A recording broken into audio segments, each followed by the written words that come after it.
सागर निरसा देवा सोडू दे माझे मी पण तुझ्या दर्शने तुझो जीवन नित्य करावे तुझेच चिंतन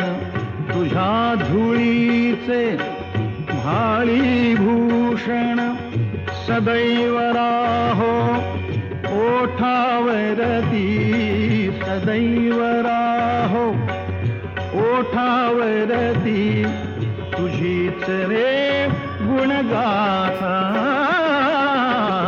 तू सुख करता तू दुःख हरता तू सुख कर